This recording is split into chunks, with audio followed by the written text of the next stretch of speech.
And welcome to OCR History B, the Elizabethans 1580 to 1603. This content video will focus on theme 4, popular culture. By looking at theatres, which is one of the most popular pastimes during the Elizabethan era.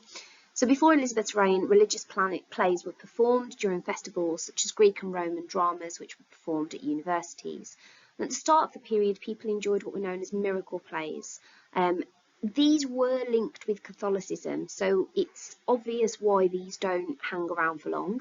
And roaming actors in carts were part of these miracle plays. They would turn up and perform. They could be arrested as vagabonds, and again, part of the reason for this kind of dislike of them is because they were seen as Catholic. In terms of popularity, as the capital city, which was the home of the royal court, London was the centre of this cultural growth. So London is really the place where theatres take off. During the 1570s, we have permanent groups of actors called players or companies, which were set up under the patronage of wealthy nobles. So remember, this is patronage in this sense is giving money to help these companies set up. So we have the Queen Elizabeth's men in 1583 and Lord Admiral's men as well. It would be good just to remember at least one of the names of the companies in the exam. Developments in theatre were most significant in contributing to this golden age idea. So remember, the overall kind of focus during this period in terms of popular culture is whether the Elizabethan era was this golden age, and theatre absolutely contributes to that. In terms of playwrights, there were dozens of men who weren't there living as playwrights, but the person that you need to remember for the exam, which I know that you will because of your English studies, is Shakespeare. In terms of themes, they connected to English history and reinforced values that were prevalent in Elizabethan society, such as hierarchy and monarchy. They were regulated because of censorship, so they were very, very careful on what the plays were giving out as messages, because Elizabeth wanted to ensure that she would be flattered, not criticised on stage, for example. And Shakespeare always flattered the Tudor dynasty. So, for example, with his play Richard III, which made the Tudors look very much like they had the upper hand. We have comedies, romances and tragedies, magic and superstition, and all were very, very popular. In terms of the theatres themselves, we have the nobility, who would be in the court, and we have inn-yards for the poor, and purpose-built theatres with tiered seating were open to all. So I'll show you a sketch of a theatre in just a moment.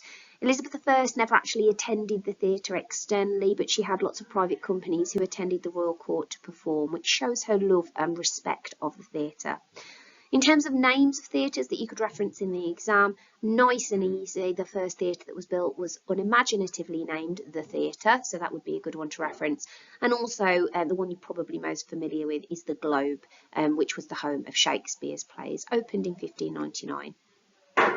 And in terms of support, we've said that Elizabeth liked the theatre, she enjoyed it, it was fashionable, and she supported it through patronage, so by giving money to reinforce its success. It was an affordable entertainment, costing as little as a penny for a 2-hour play, which meant that the labouring poor could also enjoy the joys of the theatre.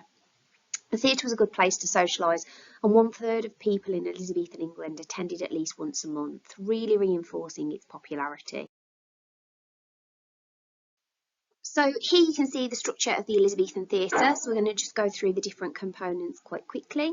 So first of all, we've got the trumpeter at the top who would warn people that the performance was about to begin. We've got what was known as the heavens, which contain the hoisting and machines for props, so special effects were produced here. And we have to remember that this is a time where there would have been anything like this, so this would have been quite magnificent as a spectacle to sit in the audience and see there being special effects, for example, so this would have been extremely entertaining. Here we have the tiring house, or the actor's dressing room. We've got the stage in the centre in gold, which you can see 2 metres above the ground and surrounded by what was known as a pit. We've got the yard, or the pit, which is where poor people known as groundlings paid a penny to stand and watch. The reason that this is cheaper is because you are exposed to all the elements, so it rains a lot in England, as we know, and therefore these people during bad weather could get very uncomfortable. We've got the Lord's Room, which is just here, which cost 5 pennies and contained cushioned seats, so this would be one of the best places to sit. We have the galleries, which were for the middling sort, and 2,000 wealthier people, and it was important to be seen here in terms of status. Remember, we spoke about the fact that the theatre would be a good place to socialise, so if people saw you in the galleries, they would know you were doing quite well for yourself. And then we have, to the left and the right of the Lord's rooms, we have the gentlemen's rooms, and these cost about 4p. We've got the balcony that was also used by the musicians and sometimes by the actors in the plays as well. And plays were always performed in the afternoon, so what we would now know as a matinee performance, and this is because there wasn't electricity for there to be artificial lighting. So this is what a theatre looked like, and remember, you could reference different points of this in your exam, but the key thing really is that this was affordable for everyone, and it's affordable for everyone because of the yard or the pit, which remember just cost just 1p, so lots and lots of people could attend. So despite the fact that we've said lots of Elizabethans really enjoyed the theatre, there was of course criticism for them, and that came from two main camps. First of all, we have the London authorities. So Elizabeth was not prepared to risk her opponents using the theatre to spread their ideas, and this is why she appoints somebody known as the Master of Revels to censor plays for blasphemy or dubious politics. So we said that Elizabeth had to check, not personally, but Elizabeth employed people to check plays to ensure that they were very pro Elizabeth and pro the Tudors. The Lord Mayor of London and his councillors were responsible for law and order and were worried about the crowds, so they were concerned that this would lead to disorder, crime, disease and idleness. So these were all concerns of the London authorities. And because the theatres were outside of London, the Lord Mayor himself couldn't deal with them, but he got the Privy Council to agree with his concerns. However, lots of Privy Councillors actually enjoyed the theatres, so despite the Lord Mayor's concerns, many of them actually attended and didn't put too much into place to stop the theatres carrying out their plays. We've then got the Puritan opposition. So the Puritans wanted people to live devout and godly lives and put God first, and they saw theatres as a distraction from God. The theatre attracted huge crowds, up to 3,000 people, and this meant that people were not at work. And Puritans, remember, believed in hard work in terms of committing yourself to God, but also in terms of your job. So they didn't agree with the theatres because of the fact that they were such a distraction from both work and God. There was a strong Puritanism movement in London, and they saw the theatre as pagan, so not Christian, and linked to Catholic miracle plays, because as we said when they first opened, that is what they were connected to. They believed that plays encouraged sinful behaviour through their use of rude jokes, sex outside marriage. So you could use that as a main argument really for the core reason for why Puritans really disliked theatres. They encouraged this sinful behaviour. Remember, we've spoken about the fact that on the Bank in London, there was lots of this sinful behaviour. So gambling, prostitution, begging, theft, all of that becomes then associated with the theatre. To appease the Puritans or please them, Elizabeth banned theatres within the London city boundary, so that the theatres are just outside of London, which is really real proof that Elizabeth was perhaps a little bit worried about the Puritan opposition and needed to do something about it. And the Puritans were frequently mocked in plays. So, for example, during Shakespeare's Twelfth Night, a character that is described as somewhat of a Puritan by the quote, "Dost thou think because thou art virtuous, there should be no more cakes and ale?" So, you know, if you really wanted to impress, you could reference the fact that Shakespeare mocks the Puritan opposition as well. Now at popular pastimes of the rich and the poor. So we're going to start with the wealthy.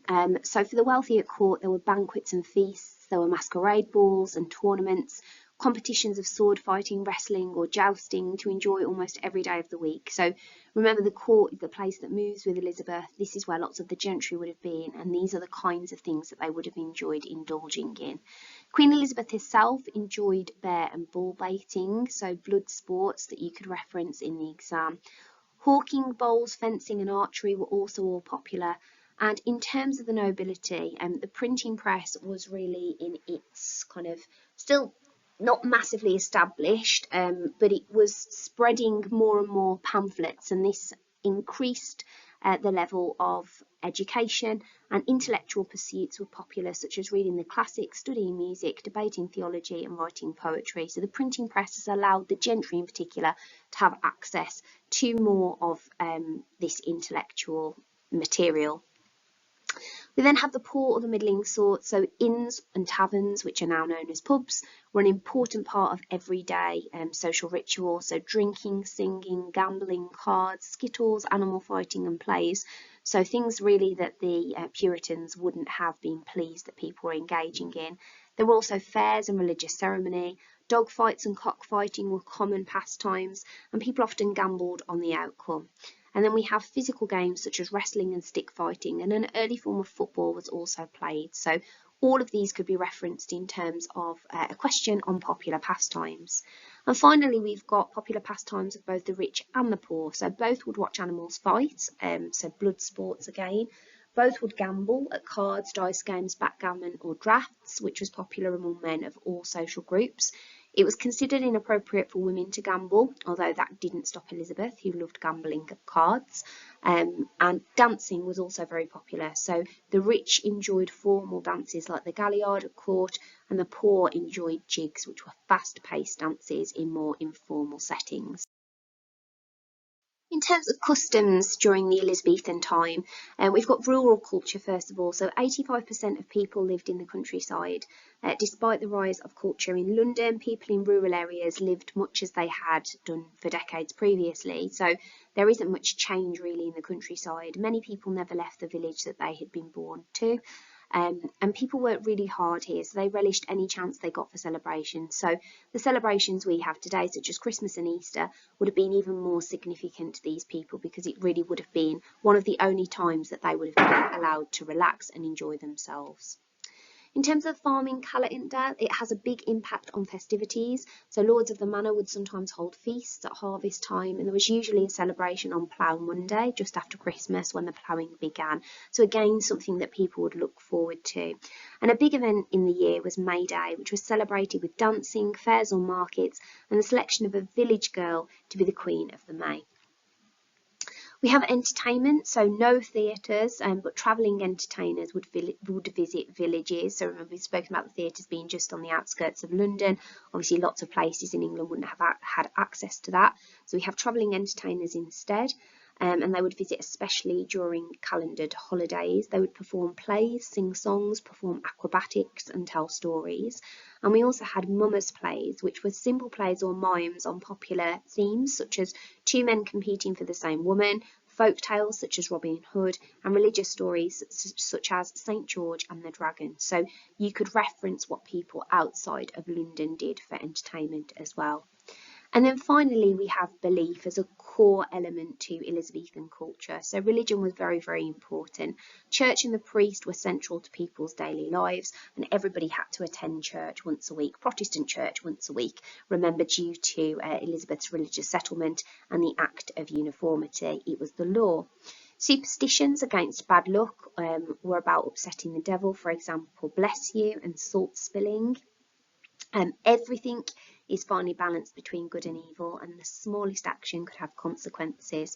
In terms of good luck, people would touch wood, breathed on by a cow, spitting on fire, and bad luck, stirring a pot anti-clockwise if you saw an eclipse, or walking under a ladder. So these were all beliefs that people had. So we've got the superstition, good luck, bad luck, intertwined with the strong religious belief that people had at the time.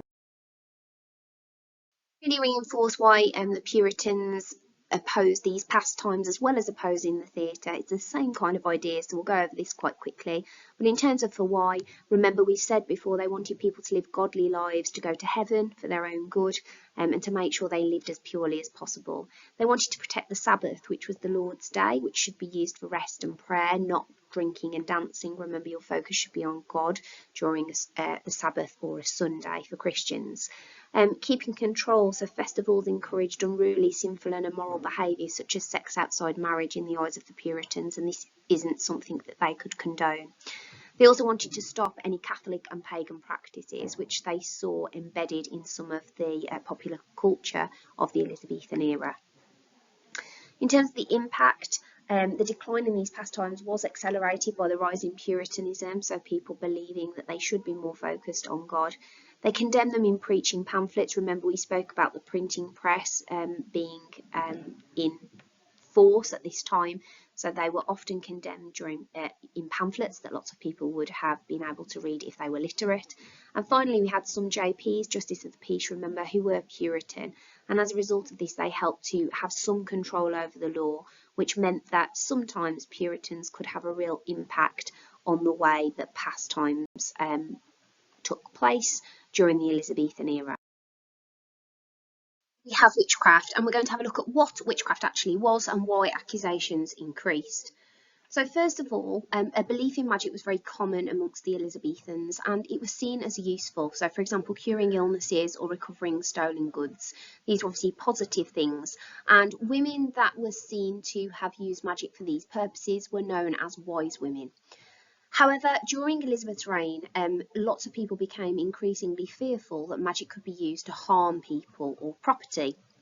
So accusations peak in the 1580s, and this happens on a continental scale. So across Europe, lots of witchcraft accusations are increasing in number.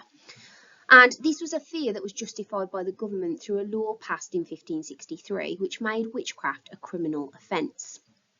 So after this, people believe that witchcraft is on the rise, and people are understandably more worried about witchcraft.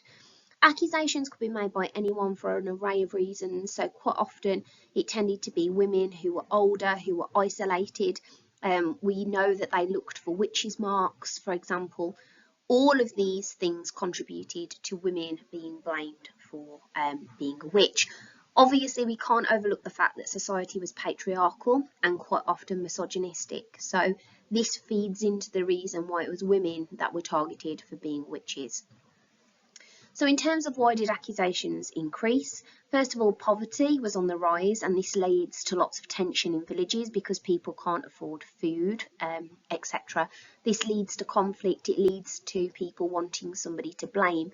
So, for example, blaming a witch for destroying the harvest made it more easy to accept that that's what had happened. It often followed disputes between neighbours. So an elderly lady asking for help, who was rejected that help, and then the idea would be that she would then go and curse that person. So quite often quarrels between neighbours led to accusations of witchcraft. And people often lacked scientific knowledge, obviously, to explain events such as harvest failure, such as infant mortality rates being so high. So as a result of this, as I said, lots of people were looking for somebody to blame, and they often pick witches. I spoke about the fact that society was patriarchal and also misogynistic, so the idea that men were blaming women for being witches reinforces these ideas in society. The vast majority of accused people were women, and the jurors were male, so again reinforcing that patriarchy. And as I said as well, many of these women were isolated, independent women. But also it is important to know that many accusers were female, so they were fitting into the patriarchy by accusing fellow women, which backs up this idea of patriarchy in society. And finally, we have Puritanism. So Puritanism was on the rise. Now, obviously, if you're believing in a more extreme version of Christianity, yes, you believe in God very strongly, but you also believe in the powers of the devil. And Puritans believed that the devil was using his powers to try and get these witches to harm others. Most accusations happened in Essex, where the accusations were very, very extreme, quite common. And this is because Puritanism was at its strongest in this area. So that summarises our presentation on popular culture. Our final content video will be on the Elizabethans and the wider world.